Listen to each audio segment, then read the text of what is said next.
the action that you wanted. It's like, again, instant gratification. Everybody wants that, right? It just seems like everybody's like always like, I got to get that instant gratification. Got to get that right off the bat.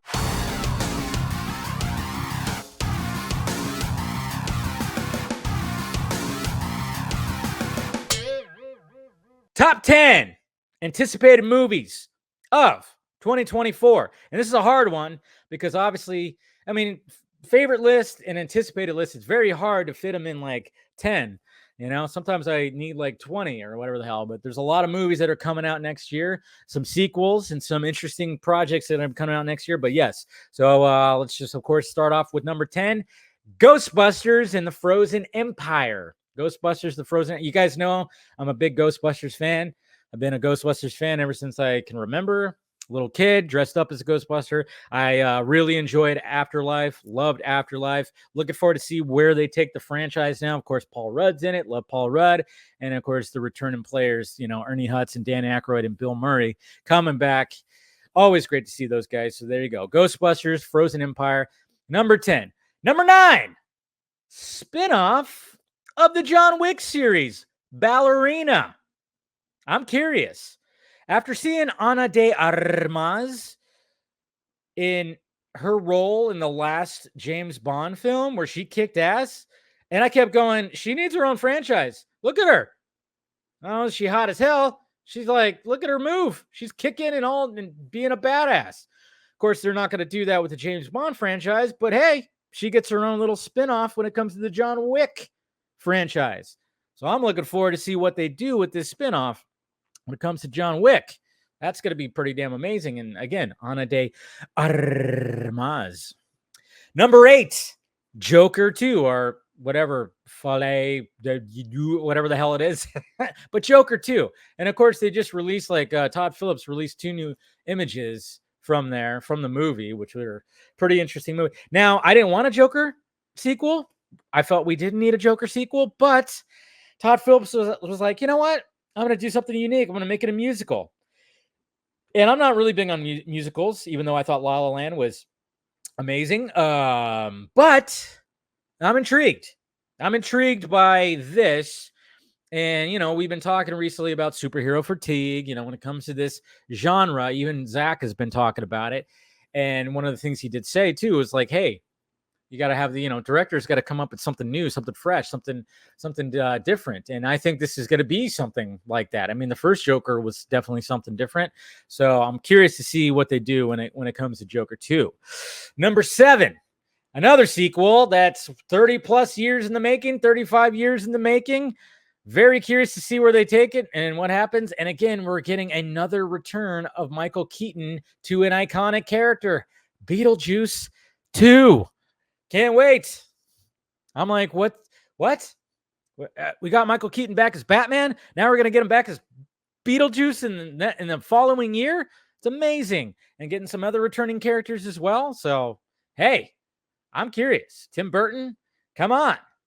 I mean, it's the pieces are there. The pieces are there. You know, with some movies that have sequels like decades later, where you just kind of go, that didn't really work. Hopefully it's not like that when it comes to Beetlejuice. Number 6, prequel, Furiosa. I've seen the trailer for Furiosa on the big screen a couple of times now. Last couple of times I've been to the movies, I've seen the trailer, and it looks gorgeous on there. I know some people were griping about some of the visual effects don't look that polished, which, you know, I could see the gripe, but at the same time, I'm just really curious. It's George Miller. He's going back into the Mad Max world. This is a prequel. Anya Taylor-Joy. You guys know I love her and those pretty eyes. And yeah, the movie just looks insane. George Miller back in 2015 schooled everybody on how to do action. So hopefully we get some of that again. Number 5, Robert Eggers, baby. I mean, come on. One of my favorite directors working right now, Nosferatu. That's right. Now this is coming out like a year from now. It's going to be coming out during Christmas, apparently. It might get pushed, so it might not even be coming out next year. Who knows? But I mean, they're filming it. I think they've already wrapped or they're getting close. I don't know. But it's got a great cast. The pictures that we've seen from Nosferatu look amazing.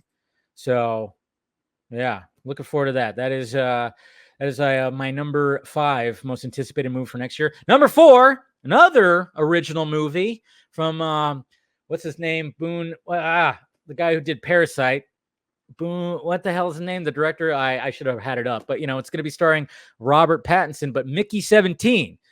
This intrigues me. I'm a big sci-fi nerd, and when it comes to just like the fact that it's like, okay, we got cloning involved here, we got some interesting we got an interesting story here when it comes to Mickey 17, and I'm just a sucker for some unique science fiction movies. Bong Joon-ho, that's right, Bong Joon-ho. That's what I meant. That's what I meant to say, not Boone. I was like Boone, no, but yeah, Mickey 17 just sounds very, very interesting. It's based on a novel too. And let's see. It says, let's see, an expendable who is disposable employee on a human expedition sent to colonize the ice world Nephilim. After one iteration dies, a new body is regenerated with most of the memories intact. So yeah, just that totally intrigues me right there. Totally intrigues me. That's right up my alley, Sal. And then of course, we're going to keep on science fiction right here because number 3 anticipated movie, of course, is Rebel Moon Part 2. That's right. Cannot wait. Obviously, we're all talking about this first Rebel Moon. And like I said, I've seen it 4 times now. And as much as, I of course, want to see the director's cut first, but I'm looking forward, especially after seeing that trailer for Rebel Moon Part 2. Just making me more hyped for it. Cannot wait for April. Yes, it seems like it's so far away. We still got 4 months, but yes, number 3, Rebel Moon Part 2. And then, of course, we have, a lot of sequels on this list when it comes to anticipated movies. And now we got number 2, which is Dune Part 2. Love the first one. I always say his name wrong. But the second one, this is what's funny. It's like Rebel Moon and Dune. Obviously Dune is like, it's a different kind of cinema. We got the Zack Snyder cinema, and we got the Villeneuve cinema right over here. And it's funny because Dune Part 1, a lot of people, I saw people go like, yeah, it's kind of boring. It's kind of this. It's like, yeah, it just kind of sets everything up. And then Part 2 is going to be more just war, just like Rebel Moon's going to be. Going to be a bunch of war. You got to setting up the characters, setting up the world. And now Part 2 is going to be like action, the action that you wanted. It's like, again, instant gratification. Everybody wants that, right? It just seems like everybody's like always like, I got to get that instant gratification. Got to get that right off the bat. It can't just be like, can we flesh some things out here? So yeah, Rebel Moon, and you got Dune Part 2. It's like, so freaking awesome. And comes number 1. And it's just because I just cannot wait to see what happens in this fucking movie.